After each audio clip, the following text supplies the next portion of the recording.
Hi guys, welcome to revision time. आज मैं ला रही हूँ आप सभी के लिए आरआरबी एनटीपीसी एग्ज़ाम 2025 के 16 जून को पूछे गए सेकंड शिफ्ट के क्वेश्चंस की एनालिसिस वीडियो। इससे पहले मैंने फर्स्ट शिफ्ट की एनालिसिस वीडियो डाल रखी है। जिन लोगों ने नहीं देखा है जाके देख सकते हैं।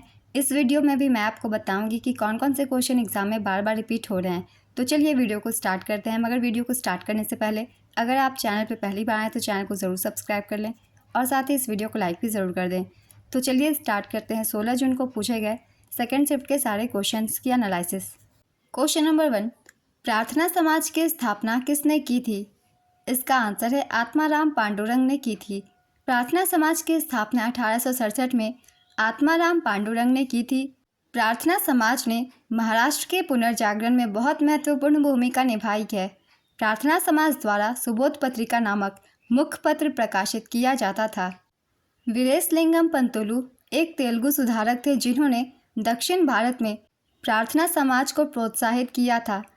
कुछ संस्थाओं की और भी रिवीजन कर लेते हैं जिससे एग्जाम में ज़्यादा क्वेश्चन बनते हैं। जैसे कि स्वामी दयानंद सरस्वती ने 1875 में आर्य समाज की स्थापना की थी।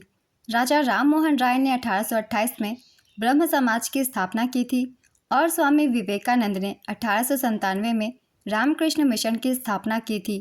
इससे भी एग्जाम में काफ़ी बार क्वेश्चन पूछे जाते हैं, इसलिए इन्हें भी याद रखिएगा। अगला क्वेश्चन है, बैंकिंग सुधारों के लिए गठित समिति का नाम क्या है? इसका आंसर है नरसिम्हम समिति। बैंकिंग सुधारों के लिए गठित समिति का नाम नरसिम्हम समिति है। इस समिति का गठन 1991 में किया गया था जिसका नेतृत्व एम नरसिम्हम ने किया था। तो इनका नाम भी याद रखिएगा, इनसे भी क्वेश्चन पूछे जा सकते हैं। कुछ शिफ्ट के एग्जाम में समिति से क्वेश्चन पूछे गए हैं इससे पहले भी, तो कुछ इंपॉर्टेंट समितियों के बारे में हम रिवीजन कर लेंगे। जैसे कि शिवरामन समिति, इसका संबंध कृषि और ग्रामीण विकास के लिए संस्थागत ऋण व्यवस्था की समीक्षा के लिए बनाई गई थी। इस समिति की सिफारिशों पर ही राष्ट्रीय कृषि और ग्रामीण विकास बैंक यानी कि नाबार्ड की स्थापना हुई थी। श्री रंगराजन समिति गरीबी मापने की पद्धति की समीक्षा करने के लिए इसकी गठन की गई थी। अभिजीत सेन समिति, इसका गठन भारत की दीर्घकालिक खाद्य नीति से संबंधित है। बीमल जलान समिति भारतीय रिजर्व बैंक के आर्थिक पूंजी ढांचे की समीक्षा से जुड़ी थी। कस्तूरी रंगन समिति पश्चिमी घाट के पर्यावरण संरक्षण और विकास से जुड़ी जरूरतों को पूरा करने के लिए गठित की गई थी। केलकर समिति का संबंध भारत में कर प्रणाली, सार्वजनिक निजी भागीदारी मॉडल और वस्तु एवं सेवा कर से जुड़ी है। संथानम समिति भ्रष्टाचार निवारण से जुड़ी एक समिति थी। सुरेश तेंदुलकर समिति भारत में गरीबी आकलन करने के लिए साल 2005 में योजना आयोग द्वारा गठित की गई थी। सरकारी आयोग केंद्र और राज्य के बीच संबंधों से जुड़ा था। इसकी स्थापना 9 जून 1983 को की गई थी। वाईवी रेड्डी समिति बैंकिंग क्षेत्र सुधार से जुड़ी थी। इसकी स्थापना 2001 में हुई थी। बलवंत राय मेहता समिति भारत में पंचायती राज व्यवस्था से जुड़ी थी और इस समिति का गठन साल 1956 में किया गया था। तो ये कुछ महत्वपूर्ण समितियां थी। इससे भी काफ़ी बार एग्जाम में क्वेश्चन बन जाते हैं, इसलिए इन्हें भी ध्यान में रखिएगा। अगला क्वेश्चन है, कलिंग युद्ध किस वर्ष हुआ था?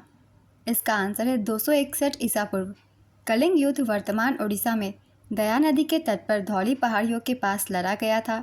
यह युद्ध 261 ईसा पूर्व में मौर्य साम्राज्य और कलिंग राज्य के बीच हुआ था। इस युद्ध के बाद अशोक ने बौद्ध धर्म अपना लिया था। नेक्स्ट क्वेश्चन, म्यांमार, चीन और भारत का त्रिबिंदु किस दर्रे के पास स्थित है? इसका आंसर है दीफू दर्रे के पास। भारत, म्यांमार और चीन का त्रिबिंदु दीफू दर्रे के पास स्थित है। यह दर्रा अरुणाचल प्रदेश में है और भारत, म्यांमार और चीन की विवादित सीमाओं के क्षेत्र में स्थित है। अगला क्वेश्चन है, विश्व स्वास्थ्य शिखर सम्मेलन 2025 की क्षेत्रीय बैठक कहाँ आयोजित की गई थी? इसका आंसर है नई दिल्ली में, भारत में। नेक्स्ट क्वेश्चन, न्यायिक समीक्षा पहली बार कब प्रस्तुत किया गया था? इसका आंसर है 1803 में। न्यायिक समीक्षा का सिद्धांत अमेरिका में ही विकसित हुआ था। न्यायिक समीक्षा से पहले भी एग्जाम में क्वेश्चन पूछे गए थे, इसलिए कुछ पॉइंट्स जान लेते हैं जो कि इम्पॉर्टेंट है। न्यायिक समीक्षा वह शक्ति है जिसके द्वारा अदालतें विधायिका या कार्यपालिका के कार्यों की संवैधानिकता की जाँच करती है और यदि वे संविधान की उल्लंघन करती है तो उन्हें अमान्य घोषित कर सकती है। न्यायिक समीक्षा को पहली बार 1803 में मारबरी बनाम मेडिसिन के प्रसिद्ध मामले में अमेरिकी सुप्रीम कोर्ट के तत्कालीन मुख्य न्यायाधीश जॉन मार्शल द्वारा प्रतिपादित किया गया था? नेक्स्ट क्वेश्चन, भारत के किस राज्य की सीमा किसी अन्य देश से नहीं लगती है? ये एक ऑप्शन बेस्ड क्वेश्चन है। वैसे इसका आंसर होगा छत्तीसगढ़, क्योंकि बहुत सारी ऐसी राज्य हैं जिनकी सीमा किसी भी देश से नहीं लगती। नेक्स्ट क्वेश्चन, कंप्यूटर के बूटिंग प्रक्रिया में कौन सा कार्य सबसे पहले किया जाता है? इसका आंसर है बायस द्वारा पोस्ट करना, और इसमें से भी बायस का पूरा नाम है बेसिक इनपुट आउटपुट सिस्टम, और पोस्ट का यहाँ पूरा नाम है power on self test. Next question, Mendeleev ने आवर्त सारणी की खोज कब की थी? इसका आंसर है 1869 में।